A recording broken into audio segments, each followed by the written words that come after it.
really be painting our faces, like we just really putting like paint and stuff on our faces.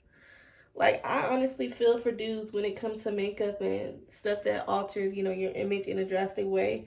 Because can y'all imagine, like, dudes putting on makeup and then you see them and they look totally different?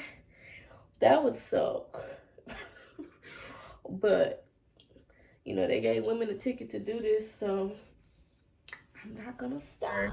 We're like absorbing too much culture and we don't even realize it. And you really have to be careful with like what we absorb, because culture will have you in this mindset like, I gotta get it, I gotta get this bag, I gotta do this, more, bigger. And culture won't allow you to be like, you know what, let me appreciate where I am right now in life, because this is the place that I, you know, prayed to be in. This is the place that I worked hard to be in, whatever the case may be. But you've gotten to the place where you've wanted to be, you put in work to be, and now you're, you know, focusing all your attention to the next move, the big, you know, the more money, you know, whatever the next thing is. But you haven't even taken the time to like, man, all that hard work got me here. Wow, I'm so happy for myself, you know? And culture just has this mindset that like, it's just never enough. You know, we have to learn how to, you know, be happy with what we have, you know, and accept that this is where we're at. I'm happy with what I have. I've put in the work that I've put in. I know the work that I'm going to put in, and I know where, you know, I may be in an even better place, but I'm also appreciative of where I'm at type of mindset. And another thing when it comes to we absorb too much culture, one of the things that Pastor Todd was mentioning today in one of his sermons was the fact that, you know, we're now at a point in life where you see somebody homeless needing money, and you, first thing you do, man, they probably gonna use the money for drugs, or they're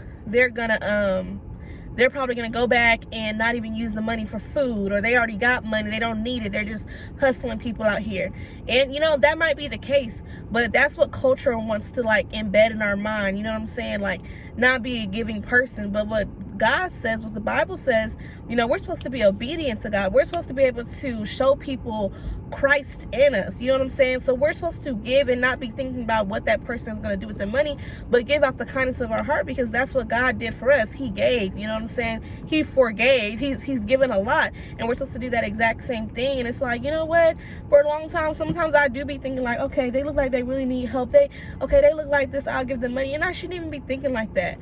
I should just be giving because God has given to me, you know what I'm saying? And that's how it's supposed to work. Another thing I'm thinking, you know, y'all know I want a relationship, you know, looking at society, I get really, really scared. But if I can just focus on me right now, you know, I'm always saying, oh my God, time is ticking. I don't know if the man that I want is out there. And I'm like rushing the process. I'm rushing God. I'm rushing my man. And it's like, maybe while I'm doing all this time, spending all this time rushing God and rushing my future man, it's like, maybe during this time, my man is working on building a better relationship with God, so that, you know, he can be the man that God wants me to, be with. And while I'm doing that, I probably should work on myself and build a better relationship with God, because the type of man that I want is probably going to want the same thing that I want out of him, which is for me to have a good relationship with God. It's all about your perspective on how you view things. And I think culture sometimes gets us to view things in a slightly negative way, and like redirects us from looking at the positives that are currently happening in our lives.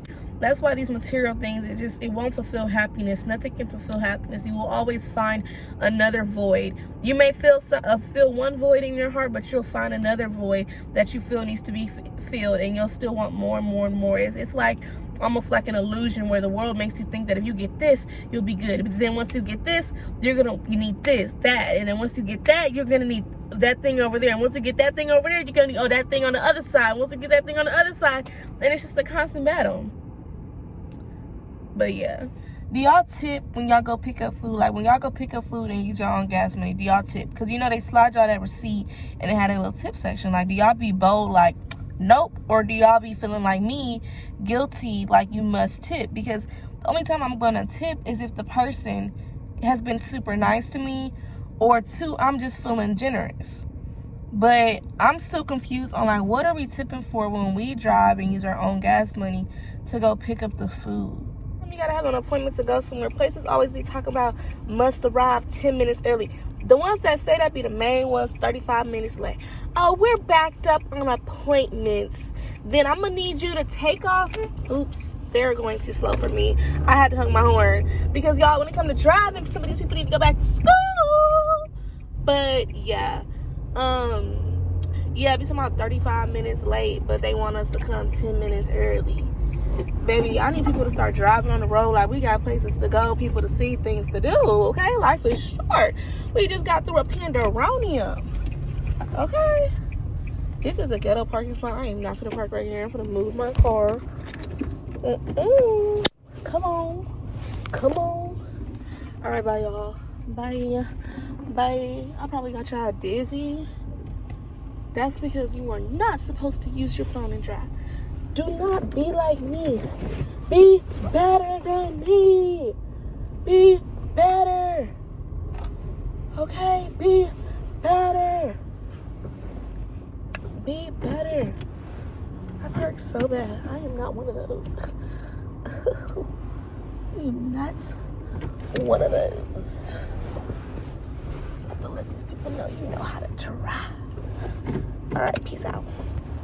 Y'all know I love me a good little truck. I ain't gonna get one though because it costs too much to fill up that tank. That tank gonna eat that gas up. But for those that do have a truck, I'm going to need you to start driving like you have a truck. I'm tired of y'all driving these trucks like y'all really need to be driving a smart car, because drive that thing, okay? Put that diesel to work, okay? Thank you. Think about me, I'm gonna be late, but I love to zoom and somehow make it there right on time. It's fun. It's like, ooh, and I still made it here on time. Right now, I'm zooming. But I'm going to be rushing everybody that's in my way, stopping me from getting there on time, even though I was the one that left out of my house late. And say, man, I'm in a happy moment. I feel like I need to document the happy moments, because when I be down, I'll be forgetting how blessed I am. Like, I can pay my bills. You know, I can go out and enjoy some fun. The bad times in life really try to weigh you down and be like, don't think about the good, don't think about the good. But no, I'm gonna think about the good. I can pay my bills. I have a job. I'm blessed. I'm beautiful. I love myself. I have a car. You know, you can think about it in a negative perspective, like, man, I got a car to pay, I gotta pay for rent, which I do, trust and believe, because it's expensive out here and it's finna get even worse. But then it's like, you know, you have control over your mindset, and that's something that nobody can take away from you. That's like one of the most powerful things, you know what I'm saying? If you want to believe something, you can believe it, and can't nobody stop you. Like, if ain't nobody else gonna be there for you, you gotta be there for your freaking self, you know what I'm saying? Because at the end of the day, nobody got you like you got you, period. You know what I'm saying? Yeah, y'all know what I'm saying. Come on now, we just, every now and then we need a little reminder, and sometimes that reminder comes when life is good, the way that life is good right now. And I know when you start, you know, putting positive energy out into the world, it's always something that comes into your life that try to knock that positive energy out of you.